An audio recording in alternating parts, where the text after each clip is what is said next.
Drama Chaalbaaz के आने वाले एपिसोड बहुत ज़्यादा इंटरेस्टिंग होने वाले हैं। क्या असद पर खुलने वाली है आयजा की सारी हकीकत? क्या असद आयजा और अनाया की सारी बातें सुनने के बाद आयजा को घर से निकाल देगा, या आयजा ईशल और आशिर से माफ़ी मांगकर उन्हें घर वापस ले आएगी? क्या होगा आने वाले एपिसोड में, जानने के लिए वीडियो को लास्ट तक ज़रूर देखिएगा। जैसे ही रूहान अनाया घर वापस आते हैं, रूहान इस बात से बहुत नाराज़ होता है कि आपने ईशल भाभी और आशिर भाई को घर से क्यों निकाल दिया। अनाया और आयजा के पास जाती है और कहती है कि आप अच्छी तरह जानती हैं कि ईशल सब कुछ जानती है, इसके बावजूद भी आपने उसे घर से निकाल दिया। अगर उसने घर वालों को सब कुछ बता दिया तो क्या होगा? आपने ज़रूर ईशल भाभी पर तोहमत लगाकर, इल्ज़ाम लगाकर उन्हें घर से निकाला होगा। मैं अच्छी तरह ईशल को भी जानती हूँ और आपको भी जानती हूँ। ईशल कभी ऐसा नहीं कर सकती कि वो ताया जान को मारने की कोशिश करे। उसने कभी उन्हें एक्सपायर दवाई, मैं मानती ही नहीं कि वो उन्हें एक्सपायर दवाई दे सकती है।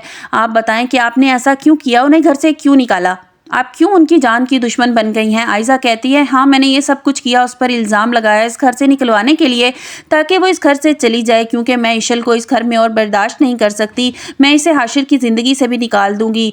अनाया कहती है कि आप इतनी जालिम कैसे हो सकती हैं? क्या बिगाड़ा है ईशल ने आपका? आप आयजा कहती है कि वो मेरी जगह लेना चाहती है, वो चाहती है कि इस घर में हुक्मरानी हो, और मैं ऐसा हरगिज़ नहीं होने दूंगी, इसलिए मैंने इसको घर वालों की नज़रों में गिराने के लिए सब कुछ किया। असद बाहर खड़ा सब कुछ सुन रहा होता है। वो अंदर आता है और आयजा के मुंह पर ज़ोरदार थप्पड़ रसीद करता है और कहता है कि मैंने कभी सोचा भी नहीं था आयजा कि तुम इस तरह इस हद तक भी गिर जाओगी। तुम्हारा जो इस घर में मुकाम है वो तुमसे कोई नहीं छीन सकता। इतने में तुम इतनी अंधी हो गई थी कि तुमने एक मर्तबा भी ईशल की ज़िंदगी पर बात करने से पहले नहीं सोचा। असद अनाया से कहता है, वो कौन सी बात है जिसका तुम्हें डर है कि अगर मुझे पता चल गई तो तुम दोनों की ज़िंदगी बर्बाद हो जाएगी? अनाया घबराहट भरे लम्हे में कहती है कि असद भाई, वो असद गुस्से में कहता है कि बताओ क्या बात है। अनाया कहती है, पहले मेरा निकाह हो चुका था एक शयान नामी लड़के से, ये बात हम लोगों ने आपसे छुपाई, ये बात ईशल भाभी जान चुकी थी, तभी तो आयजा अपी उन्हें घर से निकालना चाहती थी। असद आयजा से कहता है कि तुमने इतनी बड़ी बात हमसे क्यों छुपाई? तुम्हें क्या लगता था कि तुम हमसे ये बात कितनी देर तक छुपा सकती थी? आखिरकार तो हमें पता चल ही जानी थी। अगर ये बात हमें खुद बता देती तो हमें इतनी तकलीफ ना होती, इतना दुख ना होता।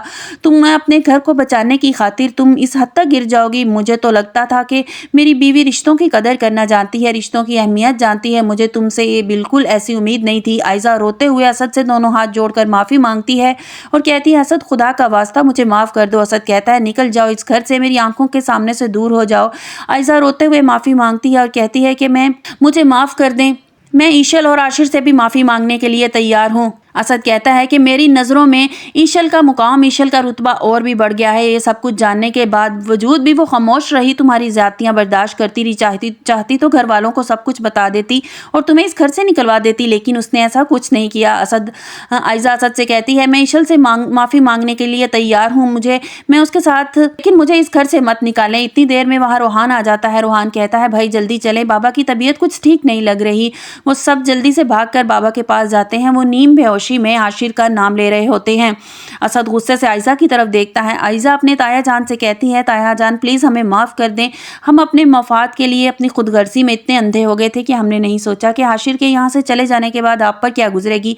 आप परेशान ना हो, हम आशिर और ईशल को मनाकर वापस ले आएंगे। असद जल्दी से अपने बाबा को दवाई देता है और इनकी तबीयत कुछ बेहतर हो जाती है। असद ईशल और आशिर को मनाने के लिए पहुंच जाते हैं। जैसे ही आशिर असद को देखता है, इसकी आंखें भर आती हैं। आयजा आगे बढ़ती है और ईशल से दोनों हाथ जोड़कर माफ़ी मांगती है। ईशल मुझे माफ़ कर दो, मैं तुम्हारे लिए आई हूँ, तुमसे माफ़ी मांगने आई हूँ। ईशल कहती है कि आप मुझसे बड़ी हैं, यूँ हाथ जोड़कर मुझसे माफ़ी ना मांगे, मुझे यूँ शर्मिंदा ना करें। असद और आयजा ईशल और आशिर को मनाकर घर वापस ले आते हैं। जैसे ही आशिर के बाबा आशिर को देखते हैं तो खुश हो जाते हैं और उन्हें गले लगाकर कहते हैं कि आशिर, वादा करो कि तुम दोबारा कभी इस घर से जाने के बारे में सोचोगे भी नहीं। तुम तीनों भाइयों को पास बुलाते हैं और वो तीनों भाइयों को पास बुलाते हैं और कहते हैं कि मैं चाहता हूं कि जब तक मैं जिंदा हूं तुम तीनों भाई यूं ही मिलजुल कर मेरी आंखों के सामने रहो, और वादा करो कि तुम कभी किसी गलतफहमी की वजह से एक दूसरे से दूर नहीं होंगे। आपको हमारी वीडियो कैसी लगी कमेंट्स बॉक्स में अपनी राय का इजहार जरूर कीजिएगा और लाइक और सब्सक्राइब कीजिएगा।